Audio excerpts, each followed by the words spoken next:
Rappelez-vous, Valérie Pécresse avait été confrontée à un article de Libération qui jetait une forme d'insincérité sur le scrutin du Congrès. La guerre en Ukraine a totalement effacé cette actualité et quelque part, Valérie Pécresse a échappé aux accusations.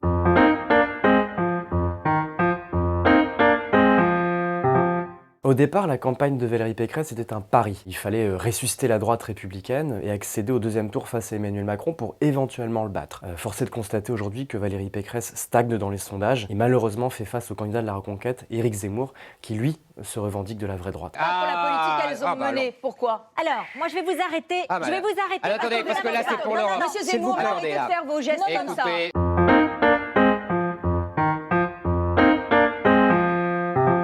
Malheureusement, le coup de bol, c'est un coup de bol assez sinistre, assez funèbre, c'est la guerre en Ukraine. Rappelez-vous, Valérie Pécresse avait été confrontée à un article de Libération qui jetait une forme d'insincérité sur le scrutin du Congrès. Il avait été fait des cartes, on se rappelle tous du chien Douglas, qui n'avait pas pu voter parce qu'il n'avait pas de téléphone portable. Moi, j'ai toujours respecté les règles. On m'a demandé de respecter les règles d'une primaire fermée. Moi, je voulais une primaire ouverte, j'ai respecté les règles d'une primaire fermée. Ça a sauvé Valérie Pécresse en partie, qui aurait été confrontée à une forme de bronca au sein du parti. C'était la première pierre dans son jardin, si j'ose dire.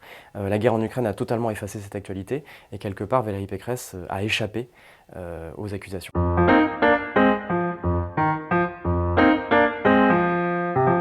S'il en était un à retenir, c'est probablement son intervention face à Jean-Jacques Bourdin dans la première de l'émission Face aux Français sur BFM TV. Rappelez-vous, c'était en Corrèze et à l'époque, Jean-Jacques Bourdin était confronté à des premières accusations en harcèlement sexuel. La candidate était très embêtée à l'époque. Est-ce qu'il fallait répondre? Est-ce qu'il fallait intervenir au risque de passer pour quelqu'un qui ne s'intéressait pas à ses problèmes alors qu'Emmanuel Macron en avait fait une des causes prioritaires de son quinquennat? Finalement, elle a choisi de répondre face à l'intéressé en prenant son courage en main. Je me suis clairement posé la question de ma participation à cette émission ce soir en raison de l'ouverture d'une enquête par la justice à la suite d'une plainte déposée contre Monsieur Bourdin pour tentative d'agression sexuelle. Ça a été vu comme un moment de vérité dans cette campagne et en plus ça a crédibilisé quelque part sa figure de femme, de candidate féminine.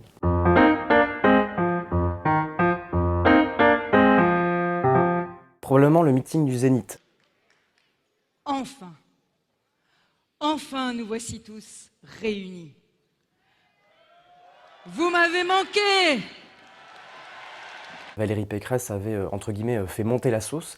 Ses équipes nous avaient expliqué qu'on allait voir ce qu'on allait voir, qu'on en aurait pour notre argent et que ça allait marquer, ce meeting allait marquer véritablement l'entrée en campagne de la candidate de la droite et son ascension éclair vers le deuxième tour.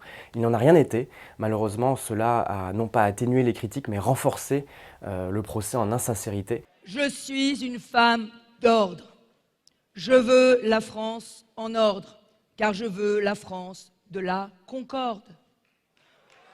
De ce point de vue-là, le meeting du Zénith a marqué un tournant de la campagne pour Valérie Pécresse.